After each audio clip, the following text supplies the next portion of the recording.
खुशामदीद कहते हैं आपको आज की इस नई वीडियो में, जो कि टेक्नोलॉजी से रिलेटेड है और हमारे माहौल से रिलेटेड है। आज की इस वीडियो में हम बात करेंगे कि हम किस तरह ग्लोबल वार्मिंग को रिवर्स कर सकते हैं और टेक्नोलॉजी का इस्तेमाल करते हुए अपने माहौल को किस तरह साफ कर सकते हैं। हवा की मौजूदा सूरत हाल को देखते हुए माहौल को साफ करने के लिए टेक्नोलॉजी के इस्तेमाल के बारे में इस वीडियो में बात करेंगे। और हम इस वीडियो में बात करेंगे हवा को साफ करने के मुख्तलिफ तरीकों के बारे में। ग्लोबल वार्मिंग फ़ज़ाई आलूदगी की सबसे बड़ी वजह है और ये दुनिया को बहुत ज़्यादा डैमेज कर रही है। ग्लोबल वार्मिंग की वजह से दुनिया को $100 बिलियन और लाखों लोगों की अमवात का सामना करना पड़ा है। तो हमारे जहन में एक सवाल आता है, क्या हम माहौल को पाक कर सकते हैं और ग्लोबल वार्मिंग को रिवर्स करके टेक्नोलॉजी का इस्तेमाल कर सकते हैं? आप अपनी सांस कब तक रोक सकते हैं? आधा मिनट या 1 मिनट या इससे कुछ और ज़्यादा? आप पानी के बगैर कुछ दिनों तक जिंदा रह सकते हैं, लेकिन हवा के बगैर चंद मिनट भी जिंदा नहीं रह सकते।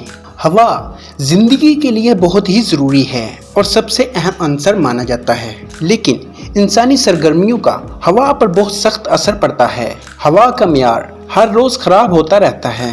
अगरचे कुछ मालिक ने हालिया दौर में हवा में फ़ज़ाई आलूदगी को बेहतर किया है, लेकिन तरक्की पजीर मालिक में बढ़ती हुई फ़ज़ाई आलूदगी इस जदीद दुनिया के बढ़ते हुए मसाइल में से एक है। इसका मनफी असर आबो हवा और लोगों की सेहत पर नज़र आता है। आबो हवा बदल रही है, ज़मीनों को खुश्कसाली का सामना है और आलूदगी की वजह से हर साल लाखों लोग मर जाते हैं। 2015 के अदाद-ओ-शुमार के मुताबिक दुनिया में हर 6 में से 1 मौत फ़ज़ाई आलूदगी की वजह से होती है, जिसके नतीजे में हर साल 9 मिलियन से ज़्यादा लोग मर जाते हैं। आलमी दर्जा हरारत में इजाफा तेज़ी से हो रहा है और ये आलमी आबो हवा में तब्दीली ला रहा है। ग्लेशियर और कुतबी बर्फ़ की चादरें पिघल रही हैं, जिसकी वजह से सतह समुंदर में इजाफा हो रहा है। अब हम नज़र दौड़ाते हैं हवा की मौजूदा सूरत हाल पर। हवा में आलूदगी की सबसे बड़ी वजह कार्बन डाइऑक्साइड है। ये किसी भी किस्म के नामियाती मवाद, प्लास्टिक, कोयला, ईंधन वगैरह को जलाने से खारिज होती है। कार्बन डाइऑक्साइड के अखराज में गाड़ियों और सनतों का बड़ा हिस्सा है। ये एक ग्रीन हाउस गैस है जो ग्लोबल वार्मिंग की सबसे बड़ी वजह है। और इसके अलावा दीगर फ़ज़ाई आलूदगी की वजह sulphur dioxide, nitrogen oxide, carbon monoxide, methane, chlorofluorocarbon और नामियाती मरकबात हैं। दुनिया में कार्बन डाइऑक्साइड का अखराज 1990 की दहाई में 20 बिलियन टन था, जो अब बढ़कर 33 बिलियन टन हो चुका है। इसकी वजह से आबो हवा पर शदीद असरात मरतब हो रहे हैं और कुतबी बर्फ़ की ज़िंदगी मज़ीद कम होती जा रही है। बनी नौ इंसान की बका खतरे में पड़ रही है। ग्लोबल वार्मिंग को न सिर्फ रोका जाना चाहिए, बल्कि कार्बन डाइऑक्साइड के अखराज को कम करना चाहिए। इसके अलावा आपका दीगर आलूदगियों के बारे में क्या ख्याल है? सल्फर कोयला जलाने से पैदा होने वाली एक नापाक चीज़ है। ये हमारी सांस की नालियों के साइज़ को कम कर देती है और सांस की बीमारियों का सबब बनती है। इसी तरह कार्बन मोनोऑक्साइड और नाइट्रोजन ऑक्साइड गाड़ियों और ईंधन के जलने से पैदा होने वाले मरकबात हैं, जो जहरीले हैं और कई बीमारियों का सबब बन रहे हैं। हालिया चंद बरसों में आलूदगी का इर्तिका कम हुआ है, लेकिन आज भी रोज़ाना की बुनियाद पर एक बड़ी मिकदार आलूदगी की खारिज हो रही है।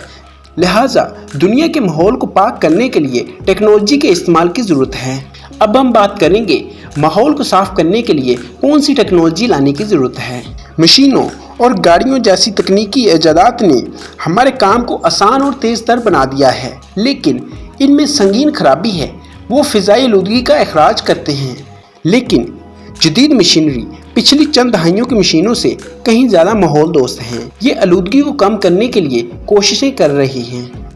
साइंसदान न सिर्फ माहौल दोस्त मशीनरी बना रहे हैं, बल्कि माहौल को पाक करने के लिए कोशिशें भी कर रहे हैं। डायरेक्ट एयर कैचर तरीके से माहौल की हवा को और बैरूनी हवा को साफ किया जा सकता है। इस तरीक़ाकार में फ़िज़ा में कार्बन और कार्बन डाइऑक्साइड को पकड़ने के लिए हवा में पंखे नस्ब किए जाते हैं। स्विट्ज़रलैंड की तैयार करदा DAC मशीन हर साल 900 टन कार्बन डाइऑक्साइड हासिल करने की सलाहियत रखती है। न सिर्फ क्लाइमेट चेंज कंपनियां, बल्कि دیگر کمپنیاں بھی DSA میں اپنی سرمایہ کاری کر رہی ہیں، اسی لیے ریسرچرز ان مشینوں پر تیزی سے کام کر رہے ہیں اور گلوبل وارمنگ کو کم کرنے کی طرف قدم بڑھا رہے ہیں۔ ہوا کو صاف کرنے کے لیے photo catalytic electro chemical catalyst طریقوں کا استعمال بڑھتا جا رہا ہے۔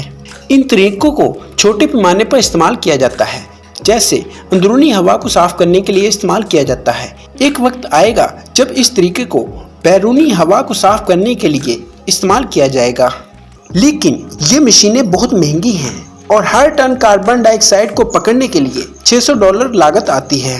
حال ہی میں MIT نے ایک الیکٹرو کیمیکل آلہ تیار کیا ہے جو رقم اور حجم کے لحاظ سے کاربن ڈائی آکسائڈ کو دوسروں کے مقابلے میں کہیں زیادہ مؤثر طریقے سے پکڑتا ہے۔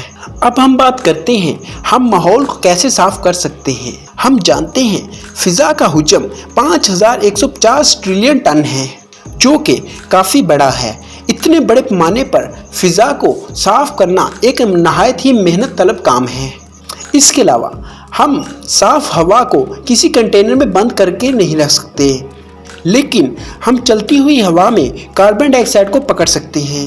اگر ہم کسی خاص علاقے میں بڑے پیمانے پر کاربن ڈائی آکسائڈ کو پکڑنے میں کامیاب ہو جائیں تو اس علاقے کے ارد گرد پودوں پر شدید اثر پڑے گا، کیونکہ یہ کاربن ڈائی آکسائڈ پودوں کے لیے ایک ضروری مرکب ہے، اس سے ان کا دم گھٹ جائے گا۔